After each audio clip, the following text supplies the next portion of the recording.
Welcome to Ceasefire, where civics meet civility and engagement meets empowerment. Ceasefire is hosted by former Boerne ISD trustee and owner of the Boerne Bookshop, Dale Adams, and by former Boerne City Council member and local insurance agent, Ron Cisneros. Ready, aim, ceasefire. Good morning, Kendall County. This is Ceasefire. My name is Dale Adams. And I'm Ron Cisneros. And today we're going to do a little bit of going back to what we talked about a long time ago, which was civil engagement and civic conversations. And then we're going to talk a little bit about something that us and some friends are going to put together for next year to get everybody involved in civic discussions. So that's right, because Dale and I do not have enough to do. Apparently not, and we always want to get in everybody's business and talk and have people yell at us. But it's going to be civil. That's right. It's going to be civil yelling. That's right. Yeah. So I guess we should start off by reminding everyone why we do this radio show, what got us here, and what brings us here week after week. Yeah, it's for me. It was that I wanted people to start talking to each other about different topics in a civil manner, and we find so little of that in our public sphere about political issues that I felt we could do some here, and it might sort of spread. And I think for me, it was the 8-year experience of city council, and you've used this term before, where people are not talking to one another, but they're talking past one another. Yeah. And I would see that, and it was so odd sitting up at the dais sometimes, and you could see opposing sides. They were so close to reaching a consensus on something, but they could never seem to get there. They would just talk right past each other. And they don't even see the things that they agree on. Right. And I frequently have discussions with people, with groups, and where people are going at it with each other. And I'm like, okay, you guys agree on 99% of what you're talking about. Find that common ground and work from there. Because usually that other little percentage is a trivial issue that actually doesn't really matter to either one of them. Right. And so, it's finding the common ground is so important. And I feel like we sort of lost that. It's so important now to project your opinion to everybody else. That reminds me of something I was reading in the last day or two, somewhere in the New Testament, and I'm not the sort of person that can cite the Bible and verse, on the spot, but it was one of the Apostle Paul's writing somewhere where he's talking about these small little things that we quibble about, we get into little arguments about, and they keep us from having that brotherly love. And I think that brings us here every week to talk about that, because I think that's important to both of us, is that we want people to get past the little things and let's focus on the bigger issues, because we can't seem to solve anything because we keep fighting about silly little things. Right. And it's not, unfortunately, in the public realm, it's not really getting better nationally and statewide. There was a recent article in the Wall Street Journal a few weeks ago about gerrymandering and whatnot in the states that do it. I mean, almost all of them do it to some extent or another. But it talked about states that were dominated by one party. And apparently that's becoming more and more prevalent now, where one party dominates. Now, that may not mean one view dominates, but generally it sort of does. Mm-hmm. And we've got like 35 states now are dominated by one party or another, and they do all they can to shut out the other side. And honestly, that's not helping anything. It's sad to see that happen. Sometimes I almost wish we didn't have parties, but they will always develop. Yeah. Even if we could get rid of them, they come back because people will tribalize. Yeah, and not only have we seen that in politics, but we've seen it unfortunately in churches too. Some churches have said, okay, well, if you're going to believe that, then we're going to grab our things and go, and we're going to create a new version of the X-church, I don't want to name one, but let's just, I'll go ahead and do it. The Methodist Church, right? I mean, you've got a big fight there, right? And even amongst Presbyterians and Baptists, and it's just, it's getting ridiculous, and we can't have the civil discussions anymore. And so here you and I are, probably, I don't know, we might be a couple of Don Quixotes tilting at windmills here, but we're going to try. Yeah, and we're going to keep trying, and we talk about all kinds of stuff. I mean, in front of the mic, behind the mic, private conversations. I like talking about all kinds of stuff. And sometimes it's funny when I come across people that don't want to talk about a subject that they feel passionate about. Mm-hmm. And I think, well, let's talk about it then. If you're passionate about it, let's discuss it. And I tend to, and I do this a lot with my kids actually, is play devil's advocate and just sort of throw out the other ideas, not necessarily because I want them to change their mind, but because I want them to consider the other options and the other views. The neat thing about that is when I do actually disagree, especially with my kids, I can throw out those ideas and they don't freak out. They're like, okay, yeah, we can talk about that and we'll have a disagreement, but that's okay. You know, you're a good dad. I call my kids. I try, but and when I don't try and make them smarter. I call them and I'll lead them into a 2 to 5 minute conversation, all to get to a dad joke. And then I hang up. But they need that too. Yeah. Sometimes people need to realize that you can't take everything too seriously. No. And I think part of the polarization and the tribalization we get is that people have lost their sense of humor. Yeah. I mean, you can find humor anywhere in any subject, especially yourself. You know, and when you can't find the humor in yourself, then you've lost an ability to connect. Right. Yeah. Yeah, and I think with humor, there's another H word that's equally important, and that's humility. Yeah. You know, knowing that I have been confronted by my stupidity more times than I care to admit. Likewise. You know, and even on this show, I'm like, oh, you know, how right am I about that? I'm not so sure. But that's also part of it is, and I think I've mentioned this before, is the quest for the truth is ongoing and it never stops. And there's never actually a right answer because there's always a deeper question. And there's sort of I can't remember the guy who quoted this, but some French guy back in the 50s or 40s. And he said, you know, follow the researchers, the finders, the truth seekers all the way you can, as hard as they go. But anybody that turns around and says, I found the answer, get away from them. Because there is no final answer. There's always the next question, the next level. And somebody that does say that they've reached that final answer is no longer seeking answers. And they're not much use, you know? So I look very warily upon anybody that says, I have the answer. Even if I agree with them. Especially if I agree with them, then I think, okay, why am I wrong if I agree with them? All right, so what is this great thing that you and I are going to embark on next? Well, it's called the Boerne Civic Roundtable. And basically it's going to be every other month, get together. It'll be at the library. And it's just going to be trying to get two sides together to discuss a topic. Mm-hmm. And we'll do things like, you know, the election debates and stuff like that. But also things like, hold your horses here, gateways. Oh. Stadiums. Maybe increase in property taxes. Yeah. Things like that. Yeah. You know? Hot topic issues. Hot topics that need to be discussed in a civil manner. Right. With level heads. We're going to try and get people from different sides of this. Now, we have tried in the past to get people to publicly discuss things. And one side or the other says, I don't want to do that. But maybe if we sort of make this sort of a regular thing, people get used to the idea, oh, yeah, okay, it's okay to have discussions with different opinions. That's okay. I'd like to think of a civic roundtable as any other of the old traditional institutions that Boerne and Kendall County once or still have or have. For example, the Turnverein, right? Or the shooting club.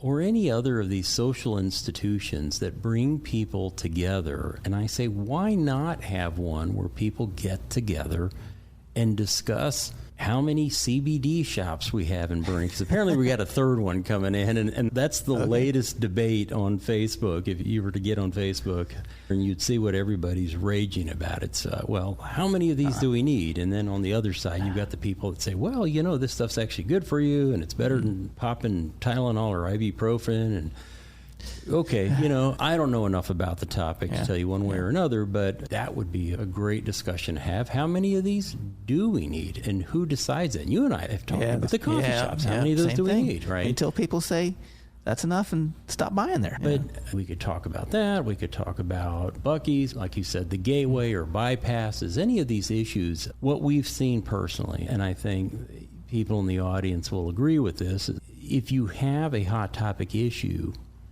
what you see on social media are camps. Right. Not ideas, but camps. And those camps are either for or against this. And usually the loudest camp kind of rules the conversation. And I happen to believe, and I know I'll probably get mocked for this, but I happen to believe that there are people who would actually support maybe not a gateway, not a full loop, but a bypass.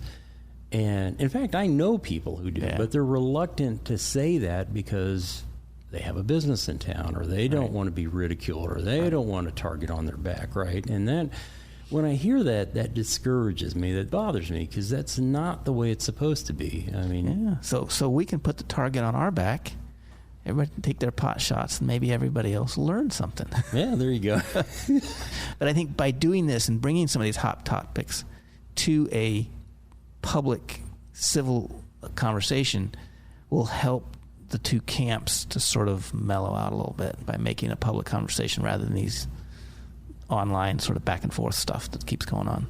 And I think it'll help people too in that it gives them an opportunity to have a voice. And I think that's what we see a lot of on Facebook, is that the people that get animated don't feel like they have a voice in government.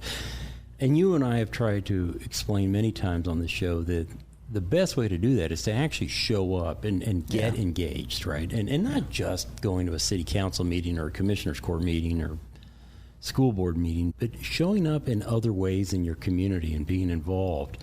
And maybe that doesn't work for everybody because of work schedules or school schedules, but this presents, I think, yet another opportunity for engagement and meeting people, and that's very, very important. You know, getting to know who your neighbors are. Yeah. Putting a face to them. Yeah. It's a lot harder to stick a knife in somebody when they're looking you in the eyeballs. It's a lot easier when they've got their back to you. Yeah, there's some sort of icon on your computer or something. Right. Yeah. So you mentioned the Shooters Club and the Tuverine. Is that how you pronounce it? Turnverine? Turnverine. Yeah. You know, maybe we should have something. We could go out like shoot bowling pins or something like that. I don't know. I think the idea of having an activity that brings people together that's not related to what you're discussing allows for those softer conversations. Yeah. Okay, we're going to go ahead and take a quick break here. This is Ceasefire with Dale and Ron. We'll be right back and talk a little bit more about our Civic Roundtable and just civic conversations.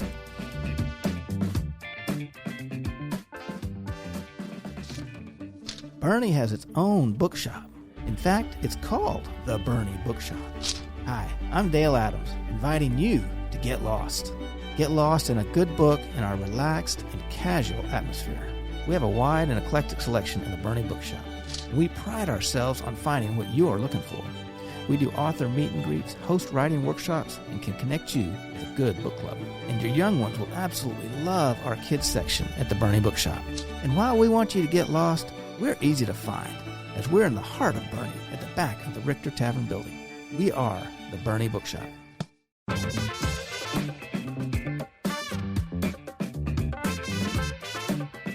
Welcome back to Ceasefire with Dale and Ron. We're talking about the Boerne Civic Roundtable coming up next year, and we've talked a little bit about why we are going to do it. I want to go back in time a little bit. And do you know what an agora is? What, a what? Agora. Agora. No, I don't think so. That was the Greek town square. It was called the Agora, okay. And that's where they gathered for their conversations. Okay. In Rome, it was called the Forum, which is where we get the word forum from.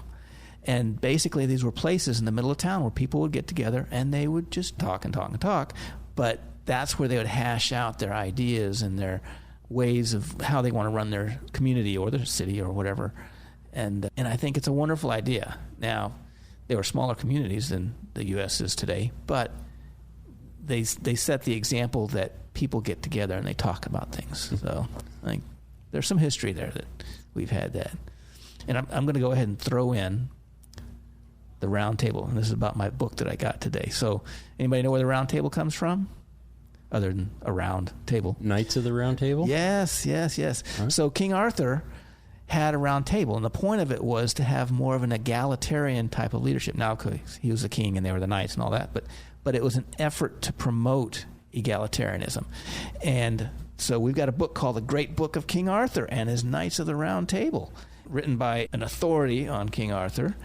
I just thought it'd be neat to throw it out. It's a neat book. It's got a lot of the original stories about the king and all his adventures and whatnot. We have a great selection of folklore and mythology in our store that these stories from the past carry so many important lessons for us. Whether they were true or not, or how much they've been embellished, they have some fundamental teachings or morals or whatever you want to call it that show us about how humanity operates and how society works and how we operate. There's some good books there. From all over the world, we actually have all kinds of mythology. It's pretty neat. Very cool. Several months ago, I bought a book on Greek mythology at the store. Oh, yeah. Yeah. That was a great read. And it was interesting, all of the words that we use, like, well, narcissism, coming from Greek mythology. And there were many more examples of it I cannot think of off the top of my head. But I thought, oh, my gosh, that's where we get that word from this Greek myth. Yeah.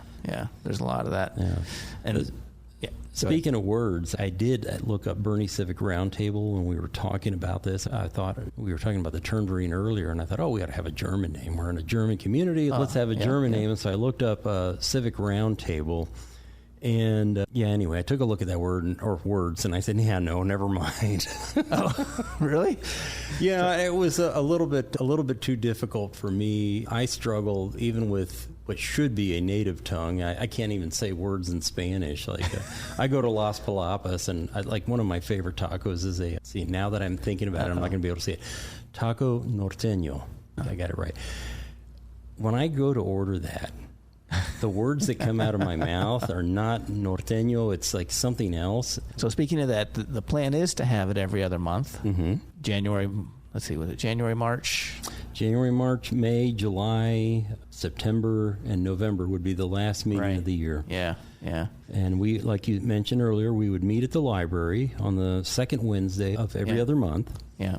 Our first meeting would be in January to have the county debates. For the primaries. Yeah. And then we would come back in March and set aside time to do debates for city council and for the school board trustees. Mm-hmm. And then in May, we would have a civic roundtable on something like the Gateway. In July, we'd come back, and here's where, we promote this on the show all the time, getting to know your elected officials. And so July, we'd have a summer social and move our venue somewhere else so that we could hopefully buy everybody a beer. Mm-hmm. And I'm in for that. Invite all of our elected officials in and get people to get to know them. Everybody from a mayor to a constable, right? Yeah. You should know who these people are. And a social event that's just no pressure, hopefully. Right. It'd be good. Yeah. And then we'd come back in September. We'd have another forum and talk about some other hot topic issue. And then for the last meeting of the year, we want to do something special. We want to reach out, and I've already been talking to a board trustee about this. We want to reach out to the students at the two high schools here and have them come together and do their own debate and about something. And maybe it could be a topic that we've already addressed earlier in the year, but get the perspective of young people on something like Buc-ee's or the Gateway and let's hear their positions and help promote that civility among young people. Yes, right? Yes. When you first brought that up, I thought, what a great idea, because, if we can get the young people to engage in civil discussions on a regular basis, that's a big step. Right. Yeah. And hope might be lost for us older folks, but I don't think it's lost. I don't think it's lost on the young ones yet. That's what hope's about. Yeah. You think somebody else will do better. That's right. Well, when I look at my own life, hope's about all I have left. Yeah. No, you got more than that. You've done a great job. Oh, well, thank you. I put together a couple of things that I use when I try and engage in civil discussions. I sort of wanted to go over. And when I have discussions with people, I do like to express what I say, but one of the things I really like to do is I like to listen. So I have discussions a lot of times to learn things, not to always tell other people what I think, but to learn something new. And that goes along with the fact that I like to read about stuff and things like that. I like to learn. And if you approach a discussion as an opportunity to learn, it'll take a lot of the pressure off of putting your opinion on other people's. Mm-hmm. And so I think that's a good sort of mind frame to be in. Another thing I find, and sometimes I have difficulty with this, is to articulate clearly. Sometimes it's easier to just say, oh, that guy's just a jerk, or he's a dirtbag. Mm-hmm. Instead of saying, well, he left his wife for another woman. And that articulates a little bit clearer why you have that feeling, rather than giving the name calling, starting off with the name calling. And so I think it's always good to do that. That's interesting. I've been talking to Kathy about my wife, for those out in Radio Land. I've been talking to her recently about how I feel about certain people, and what I feel is a heavy judgment in my heart that keeps me from appreciating or maybe liking those people as I should. And I don't... It's hard not to do that. I mean, we all judge. We shouldn't. But I don't like that in me. Yeah. And I think, well, why is it? What is it about that person that sets you off? And it's usually, in fact, you just touched on one thing. There's an individual who did do that, right? Yeah. What you just mentioned, and it kind of bothers me. But I see that cloud my vision sometimes about them, or about what they're saying to me. And sometimes they're speaking the absolute truth, but because of an action that they took, I don't want to hear it. I shut them out. Yeah. And I know that's not right. And that sort of leads to my next thing, is that we need to be aware of nuances. Somebody may tell me that they don't like such and such because he left his wife for some other woman, but there may be a nuance in there that he's not telling me about, such that, I don't know, maybe the wife left him first or did something unbelievable. Mm-hmm. Okay? That I'm not even going to try and make up stuff about that. But there's always things we don't know about things. Right. And so even though we may articulate clearly about something, we need to understand that there are nuances, that other people may know something more about something that we don't, or have a different perspective, or even time may change the way we value certain things. Mm-hmm. So we have to understand there's always nuances. And this sort of also goes back to always asking questions and not saying the answer is X, Y, or Z. Right. And this is something that we've learned here on the radio show, is don't talk over each other. And I tell you, every time I hear that on a newscast, and they love promoting this on these shows, they love having people talk over it. That's intentional. But it's the most destructive thing for a good conversation there is out there, is to talk over each other. Let the person talk, and then you talk, and they'll let you talk. I feel like our culture is promoting the talking over of each other. Right. I think that's destructive. I do feel that that's a little bit intentional by a lot of these programs and stuff. Right. I'm reminded of something straight out of the Bible, where Jesus instructs us to not, when you go and get invited to a dinner, you don't take the best seat. Right? You take a seat way at the end, and get invited to the best seat.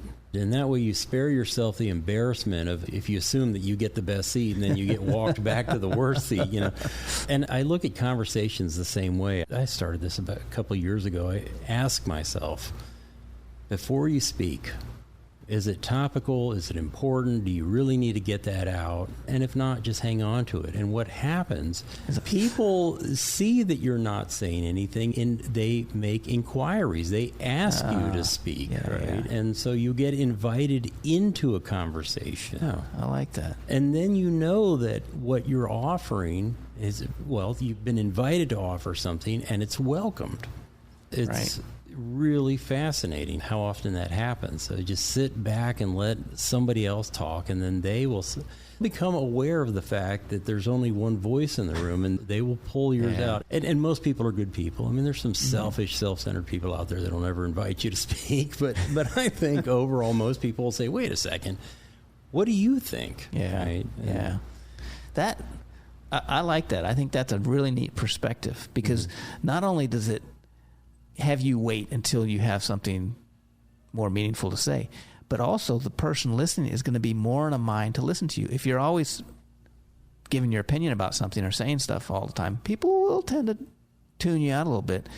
But as soon as they ask you to say something to them and they want your input, then they're ready for it. Yeah. And so I think that works on many levels. What you're doing is you're making your words scarce. And when you make something scarce, it becomes valuable. Right. The market for speech. Yeah. I love it. I think that's a great point. And, for people who don't have much valuable to say. It's a good way of adding value to something, because most of what comes out of my mouth anyways. Well, speaking of what comes out of your mouth, it's also really important to have a sense of humor. Because I find when people stop having a sense of humor, it just makes any conversation more depressing.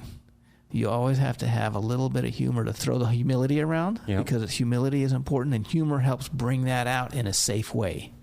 By saying, okay, I'm kind of a dummy, without, saying, okay, here, go look at my grades in college, and I really don't know what I'm talking about.